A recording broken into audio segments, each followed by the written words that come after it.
If this is your first time on our channel, please subscribe, like, and if you love this story, share it with at least 10 friends so I can keep creating stories from the heart. Thank you, and now, let's begin. This story is continued. Story title, When Autumn Came to New York. In the golden hue of a New York City autumn, two strangers crossed paths in the most unexpected way. Samantha Reed, 28, had just moved from Chicago to Brooklyn after getting a promotion as an editor for a rising publishing company. She wasn't looking for love. Her focus was her career, building her new life, and settling into the rhythm of the city. She spent her weekends reading in Central Park, sipping coffee from the corner cafe near her apartment, and calling her mom back home. Daniel Carter, 31, was a Brooklyn native and architect who had seen the city grow and change with every passing season. He was passionate about design, devoted to his younger sister who had Down syndrome, and known among his friends as someone who loved quietly and deeply. After a long relationship had ended the previous year, he had closed his heart, until he met her. It happened one rainy Friday afternoon. Sam was running late to a meeting, and as she turned a corner, she collided into someone. Papers flew everywhere, and her umbrella snapped inside out. "I'm so sorry," she said, trying to gather her notes in the wind. "Don't worry," came a calm voice. "Daniel." He helped her gather the pages, then offered his umbrella with a small smile. "You need it more than I do." She declined at first, but he insisted. That single gesture, small, kind, real, left an impression. A few weeks later, fate stepped in again. Sam was at a small book event in a Soho gallery. And there he was. Daniel, standing beside a model of a sustainable city project he'd been working on. Their eyes met. This time, they talked. Really talked. About books, architecture, families, fears. She learned he played the piano. He learned she'd written a novel once, hidden in a drawer. They started meeting for coffee. Then walks. Then dinners. No declarations. No rush. Just something growing between them, safe, steady, and real. But love, like New York, doesn't always follow a straight path. As their connection deepened, so did the challenges. Sam's publishing company offered her a potential transfer, London. Daniel was offered a high-profile design contract in California. Time zones, choices, sacrifices, it all loomed ahead. And neither of them wanted to lose what they'd just begun to find. Still, they didn't speak of forever yet. Not yet. Instead, on a quiet evening in Williamsburg, watching the skyline reflect in the river, Daniel took her hand and said, "I don't know where this ends. But I know I want to walk into tomorrow with you." And she replied, softly, "Then let's not worry about endings." The chill of December had started settling over the city. Snow clung to rooftops, steam rose from subway grates, and Christmas lights blinked along the streets of Brooklyn. Samantha and Daniel had slipped into something beautifully ordinary. Sunday mornings with croissants and jazz records. Long conversations under string lights at the coffee shop near Bedford Avenue. Their routines wove together like threads, comfortable, yet electric in moments when their eyes met across a crowded room. But time wasn't standing still. Her London offer now had a date. January 15th. He hadn't brought up California again, but she knew he was waiting for her to decide first. They avoided the topic. Not out of fear, but out of the fragile hope that somehow, if they didn't say it aloud, maybe things wouldn't change. Then came the evening that turned everything. Sam was at her office, editing a manuscript late. A courier arrived with a small box and a note. The handwriting was his. Inside, a vintage compass on a silver chain. The note read, "In case you ever lose your way. But if I had a say in it, I hope it always points you home. D." She didn't cry. Not right away. She packed up, walked out into the falling snow, and called him. "I want to see you," she said. That night, they sat on his apartment's fire escape, wrapped in a shared blanket, watching snowflakes spin under the city lights. And she finally said it. "I think I'm afraid of what happens if I choose me." If I choose London, I don't want to lose you. Daniel turned to her, voice steady. If you go, we'll figure it out. If you stay, we'll still have to figure it out. Love doesn't mean never leaving. It means not walking away. She looked at him, really looked, and realized something that hit deep. This wasn't a love made of fairy tales. This was real. Grown. Complicated. Worth it. But she hadn't made her choice yet. And neither had he. And time was ticking. The first week of January felt like borrowed time. Samantha moved through the city like someone in a dream, half here, half already gone. Her London flight was booked. January 15th. She hadn't cancelled it. She hadn't confirmed it either. Daniel didn't push her. But she could feel the weight in his silences. The quiet glances. The lingering hugs that held just a little too long, like he was trying to memorize the way she fit against him. On January 10th, they spent the whole day together. They walked through the Met Museum, not saying much, just moving slowly through the quiet galleries. In the Impressionist wing, they stopped in front of a Monet painting. Looks like a dream, she whispered. He didn't answer right away. Then. It does. But it feels real when you're standing in front of it. They left, walked through Central Park, and found a bench near Bow Bridge. The sun was setting. I don't know if I'm doing the right thing, she said softly. Daniel turned to her. Sam, you don't need to do the right thing. You just need to do the honest thing. That night, she sat alone in her apartment, the compass around her neck. She looked at her plane ticket. She opened her laptop to cancel it. Then she closed it. Then opened it again. And then, she closed it once more. The truth wasn't ready yet. January 13th. Daniel got the call. His California project was moving forward. Faster than expected. They wanted him in San Francisco by the 20th. He laughed. Then went silent. Now it wasn't just her leaving. It was both of them. In opposite directions. They met on the 14th, in the same spot where they'd first truly talked, the small gallery in Soho. It was quiet. Snow was falling again. Inside, a new installation filled the space, photos of strangers holding hands across different cities. Daniel walked in, saw her standing under the soft lights, and paused. Samantha turned, smiling softly. They offered me 6 months. In London. Trial basis. I didn't cancel the flight. He nodded. They want me in California. 6 months too. Trial basis. Silence. Then Sam whispered, "Is this goodbye?" Daniel stepped closer, brushed a lock of hair behind her ear. No. This is. See you after 6 months. They stood there, forehead to forehead, hands intertwined. Both knowing the risks. The doubts. The distance. But also the truth. They weren't choosing between love and life. They were choosing love and life. Together. Apart. For now. 6 months apart. 2 hearts. 1 promise. Samantha arrived in London on a grey, rainy morning. Everything felt surreal, new office, new apartment, unfamiliar city sounds. But every night, before bed, she would run her fingers over the compass around her neck. It didn't point north. It pointed to him. Meanwhile, in San Francisco, Daniel found himself surrounded by sunlight and blueprints. His days were long. The architecture firm was demanding, but the skyline he was helping shape felt alive. Still, when the evenings came and the city lights dimmed, he would replay her voice in his head like a favorite song. They kept their promise. Video calls every Sunday.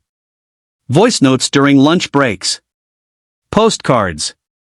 Long emails filled with mundane updates that somehow meant everything. Some days were harder than others. Sometimes the distance felt endless. Sometimes, jealousy crept in: new colleagues, new places, new people. But they talked about it.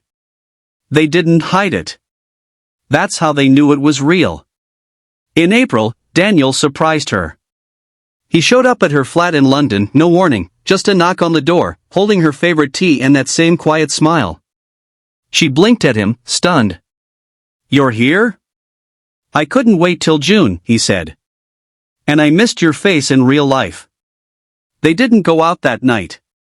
They just stayed in, laughing, cooking badly, dancing barefoot to Nina Simone in her little kitchen. For 3 days, they lived in their own tiny world. London faded away. Deadlines were forgotten. It felt like home. But then, like all moments borrowed from time, it ended. He had to go back. And she had to stay. This time, the goodbye hurt a little more.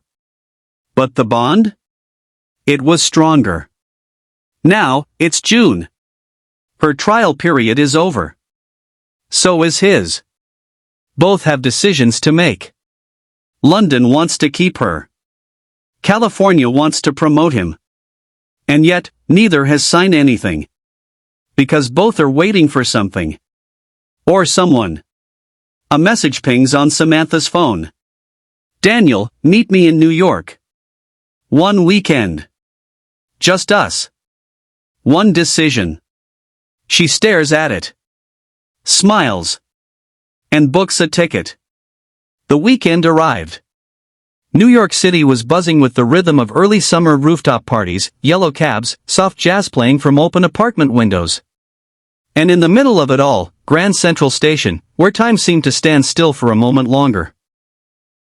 Samantha stepped off the train, suitcase in hand, heart pounding louder than the chatter around her. She wore the compass necklace, now faded slightly, like a keepsake that had lived 1,000 days in 6 short months. Daniel stood at the center of the station, exactly where he said he would be. No flowers. No sign. Just him. When he saw her, his face broke into that familiar, quiet smile, the one that always felt like home. She ran straight into his arms. They didn't speak at first. They didn't need to.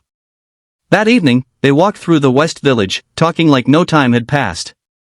They visited their favorite bookstore, then grabbed coffee from that tiny cafe in Brooklyn where she had once spilled her papers and met him for the first time. "This city feels different with you," she said softly. Daniel looked at her. Everything does. Back at his apartment, she noticed something. A single sheet of paper on his desk, a resignation letter. He saw her looking. "I haven't sent it yet," he said. "I wanted to see you first." Samantha paused. "So, are you staying in New York?" He shook his head, slowly. "No. I want to build something of my own. Not just buildings. A life. With someone who feels like more than a city ever could." Her breath caught. "I don't care where we live," he said, taking her hand. "I just don't want to keep doing this life without you in it. Every day." She didn't speak for a moment. Then, reaching into her bag, she pulled out an envelope. She placed it in his hand. Her own letter of resignation. Dated tomorrow. They stared at each other. Not out of surprise. But because they had both arrived at the same answer. At the same time. Outside, New York kept moving, rushing, glowing, dreaming. But inside that quiet apartment, 2 people stood still. Together. Finally. They left New York not with a grand plan, but with a shared decision. No contracts. No promises bound to geography. Just 2 one-way tickets to Asheville, North Carolina, a quiet, creative town nestled in the Blue Ridge Mountains, far from the noise, close to what mattered. Their new life didn't start with luxury. They rented a small, sunlit cabin on the edge of town. It had creaky floorboards, a wood stove, and vines that wrapped around the windows like secrets waiting to be told.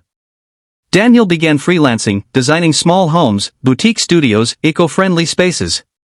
He spent hours sketching by the window, barefoot, coffee cooling beside him. Samantha started working on her book. The one she had hidden in a drawer for years. Each morning, she'd write by hand, then type in the afternoon while her hair dried in the mountain breeze. They cooked together. Burned a few dinners. Adopted a rescue dog named Murphy who hated the mailman but loved rainy mornings. It wasn't perfect. They had arguments. Over groceries, deadlines, expectations. Some nights ended in silence. But every morning, they chose each other again. One chilly October evening, they built a fire outside and sat under the stars wrapped in an old quilt. Samantha looked at him and asked, "Do you ever wonder if we hadn't met that day in the rain?" Daniel smiled. "Every day. And every day I thank the rain." Then, after a long pause, he added, It's not luck. It's choice. Every single time." She looked at him, her heart full and calm. And just like that, she knew. This wasn't the end of a love story. This was the beginning of a life. Winter settled gently over Asheville. Mornings were misty, the mountains draped in frost like nature's quiet poetry. Inside the cabin, life carried on slow, honest, and stitched together with small, meaningful moments. Samantha had finished the first draft of her novel. She cried when she typed the last sentence. Not because it was over, but because she'd finally done the one thing she'd always feared, written her truth. Daniel found her sitting on the floor, manuscript pages all around her, eyes wide with disbelief. He didn't say anything. He just pulled her into his arms and whispered, "You did it." Daniel, too, was changing. Clients loved his simplicity, his honesty, his refusal to design things that didn't feel real. One day, after presenting a design for a school made of reclaimed wood and glass, the mayor himself approached him about a city project. He was building more than homes now. He was building something bigger. And then came the letter. A publisher wanted to buy Samantha's novel. Not just publish it, feature it. Market it. Launch it nationally. She stared at the email for 5 minutes without breathing. When she showed Daniel, he grinned, spun her around the room, and said, "The world's going to know what I already do, that you're magic." They celebrated that night under the stars, just the two of them and Murphy, music drifting from the cabin and fire crackling beside them. But life, as always, had its curveballs. One evening, Samantha came out of the bathroom slowly, holding something behind her back. Daniel looked up from the couch. "What's that?" She handed him a white stick. He stared at it. Looked at her. Back at it. Then he blinked. Once. Twice. And smiled, slowly. "We're." She nodded, eyes already filling. "We are." They didn't have all the answers. They didn't have a nursery yet, or even a plan. But they had each other. And the story? It was far from over. In fact, it had just turned the page to its most beautiful chapter yet. The months passed like pages in a well-loved book filled with challenges, joy, and the kind of quiet growth that only real love can offer. Samantha's novel, Beneath the Compass Sky, released to national acclaim. She did book tours, radio interviews, and signed copies for readers who saw themselves in her story of choosing love and independence. And Daniel, his small-town projects caught national attention. His work was now being studied in architecture schools for its simplicity, sustainability, and soul. But through all the noise, they never lost what grounded them. Evenings on the porch. Sunday pancakes. Late-night walks with Murphy under the stars. In early spring, their baby girl arrived. They named her Evelyn Sky Carter, after the skies under which they first found each other, and the strength Samantha had always carried quietly in her heart. They cried the first time she laughed. They danced in the living room when she took her first steps. They whispered to her at night about rainstorms and subway platforms and a compass that once pointed two people home to each other. Years passed. The cabin became a home. Books filled the shelves. Daniel built a studio out back. Evelyn grew tall and curious, always asking questions, always barefoot in the garden. One evening, long after Evelyn had gone to sleep, Samantha and Daniel sat outside, watching fireflies blink through the trees. She turned to him and asked softly, "If you could go back, would you change anything?" Daniel shook his head. "Not a thing. Not the rain. Not the waiting. Not the distance. Because it all led here." She smiled. They leaned into each other, wrapped in the quiet warmth of a life they had chosen, moment by moment, hand in hand. No fairy tale. Just love. Real. Earned. Endless. The end. My friends, you will find such interesting stories on our channel, so definitely visit our channel once. And if you enjoyed this beautiful love story, don't forget to like, share, and subscribe to our channel A English Story for more heart-touching stories that inspire, heal, and stay with you. New stories every week. Learn English through storytelling. Real emotions. Real connections. Real love.